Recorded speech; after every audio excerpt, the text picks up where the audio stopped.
a couple of days ago on my TikTok feed, and somebody was talking about this. And this is one of the VPs, the big VPs over at Wizards of the Coast. And he came out, and of course it was on LinkedIn, right? Came out on LinkedIn. LinkedIn is fucking useless. Anyway, about the future of Dungeons and Dragons. And so I'm going to read his statement. And Jay, I want you to know I want to know what you think. He goes, he talks a lot about coming to Wizards of the Coast and what he's doing. He goes, here's what we did today. We shifted our structure internally, and D&D moved to a full franchise model, meaning everything. Books, video games, film, and TV. Everything touching the franchise lives under one roof. The impact here cannot be overstated. This is massive for D&D and will allow a strong, coordinated, and well-funded approach for the franchise, and most importantly for the fans. So they've moved on to a franchise model, basically saying, nope, we're not really a game publisher anymore. Are you in any way surprised by this move by Wizards of the Coast? Not really, no. I mean, no. Are you surprised by this? No, and I think one of the reasons I wanted to touch on this story is for a lot of people who've been talking about this, and I ran into this a lot on my TikTok, right? Which was, we're so surprised. Dude, they've been, and I put this out a few weeks ago on my TikTok when something else happened. They've been telegraphing this for years. For years, they've been talking about this. Now, I'm going to tell you whose fault it is.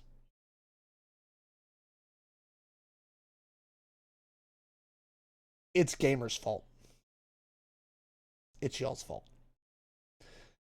You did this, right? Because I love you guys, right? But here's the facts, right? You guys, they don't, especially tabletop RPG players, right? Y'all don't spend money. You spend shit. You don't spend any fucking, because it's not like Magic. It's not like Pokemon. It's not like other games. It's not like video games even, right? Tabletop RPG players do not spend money, right? And every release in an edition is a law of diminishing returns, right? And I'm going to explain this. And Jay, feel free to jump in here anytime you think what I'm saying is wrong or you'd like to add to the record, okay? Let's take an average 5-player group, 5 of you, okay? In an average 5-player group, 4 of them are going to buy the player's handbook, right? 4 of you are going to buy the player's handbook, okay? Why? Because there's always going to be that one guy in the group that just borrows everybody else's shit and doesn't buy the player's handbook, okay? The DM's guide. The DM's going to buy it, and then there's going to be the other guy in the group who's just kind of a completionist and a collector, and he's going to buy it. That's 2, okay? Monster manual, same thing. DM's going to buy it, 1 per group, and the one guy who's a completionist, right? Well, now you've gotten through the 3 core books. Now let's talk about adventure modules. Who buys that? The DM. You buy 1 per 5 players. 1, okay? Rise of Tiamat, Curse of Strahd. Doesn't matter. You're not buying 5 copies per playgroup. You're just not, okay? Every single release is a law of diminishing returns, okay? This is why they've been pushing to a subscription model. This is why they've been doing all the other BS they've been doing. And Baldur's Gate 3 taught them a lesson. The tabletop community is just not that big. They knew this already, and Wizards knows how big the community is. The amount of people who play tabletop RPGs compared to the amount of people who play video games, watch television, go to movies, right, is minuscule, right? And what Dungeons & Dragons has is a very valuable, very recognizable intellectual property that's been around for 50 fucking years, right? And quite frankly, again, it's a law of diminishing returns, okay? And you guys don't spend money, right? That's it. I mean, that's really what it boils down to, okay? And so am I in any way shocked that they're going, hey, we got to go full franchise mode, right? This is MCU of fucking role-playing games, right? Nope, not surprised at all. And again, I've said this, and you can go back on this fucking channel. You can go to my TikTok. You can go back to this channel, though.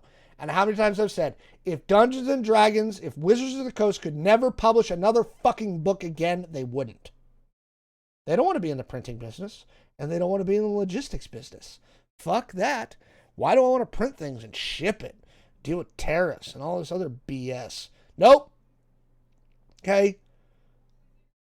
It's there. Okay.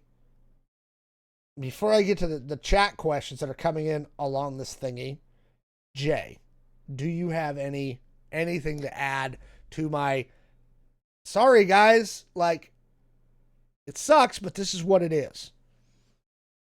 No, because like I think you're 100% correct. Like this is something that I didn't really understand. Because like once you come out with a rule book, like I know that there's multiple additions to the rule book. I really do. But once you have a rule book and like you're a DM, like why would you need another rule book? Like once you buy, you can also just like go to eBay, right? And just buy secondhand. You don't have to buy books.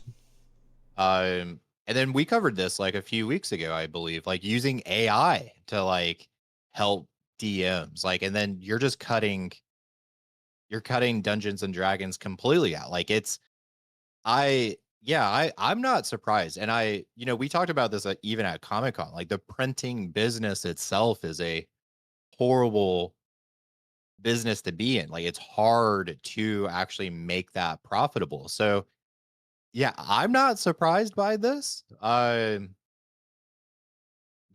I don't know. That's really all I have to say about it.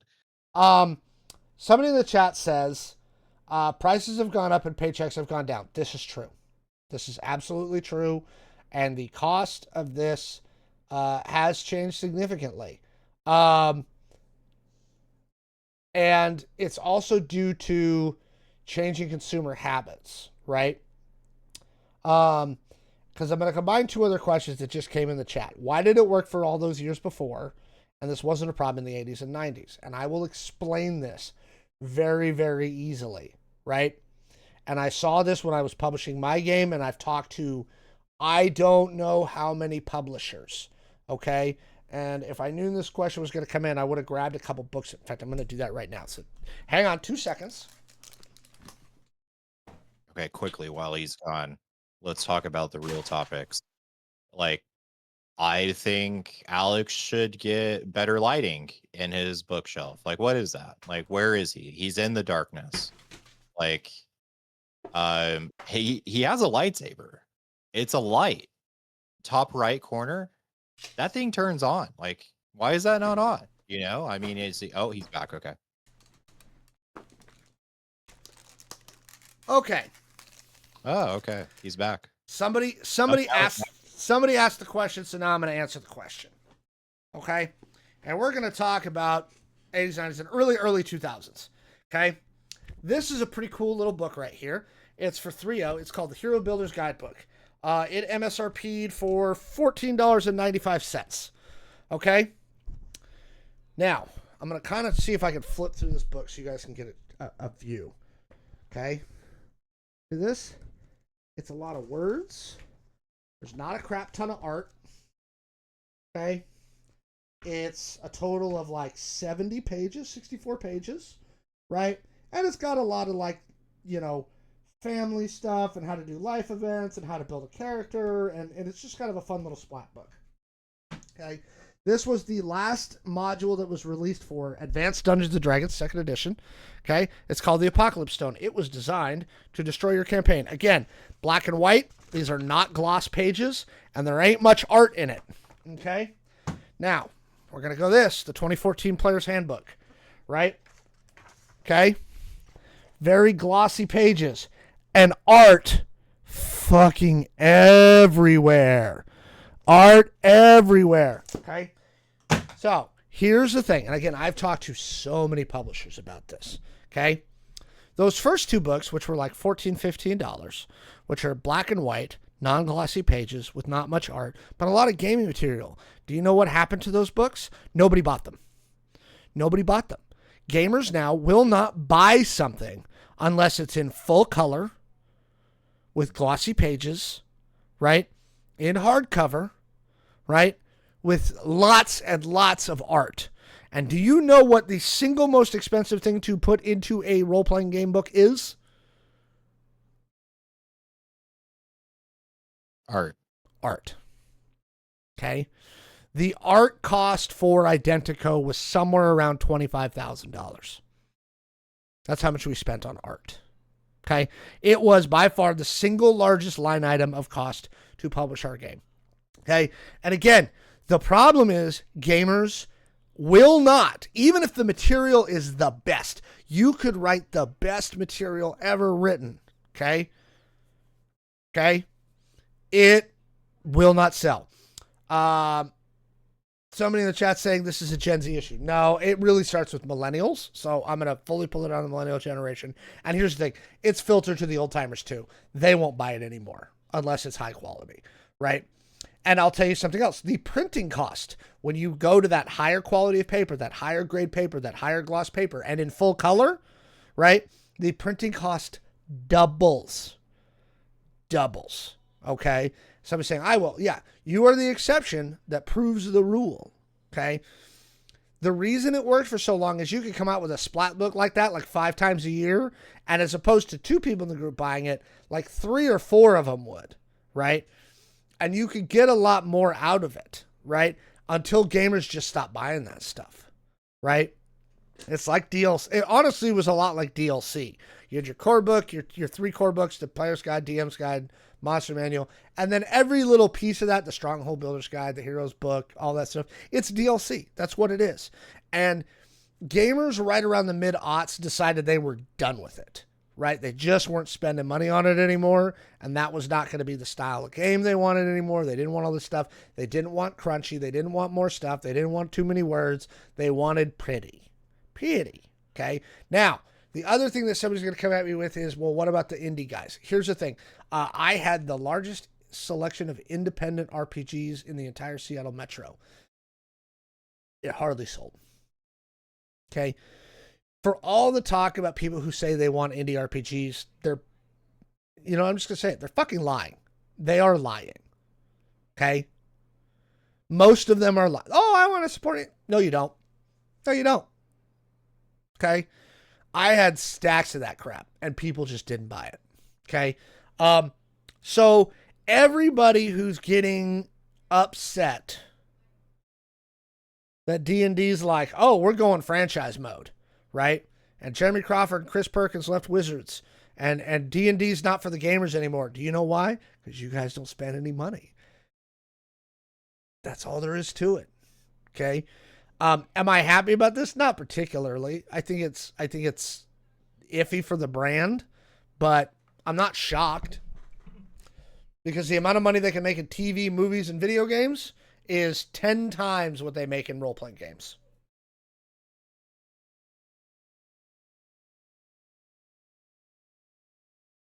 Yeah. Yeah.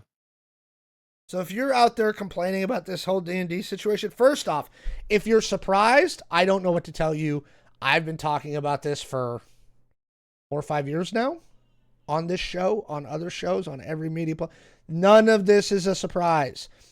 D&D, again, I encourage you to read their investor reports. Jay and I have been over some of the investor reports from Wizards on this channel, right? Where we reviewed them.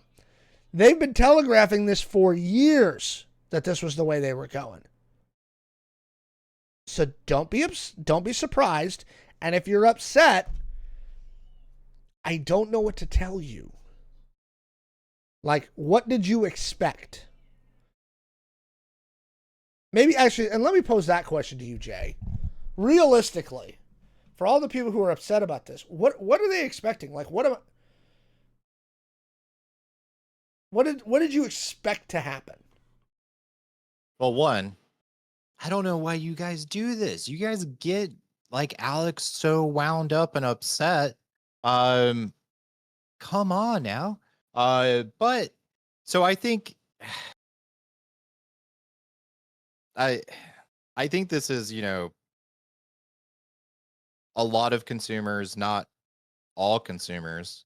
Okay, maybe not the people in our chat that's watching our stream because you guys are amazing, but um, consumers want the world for nothing, really, and you just can't do that.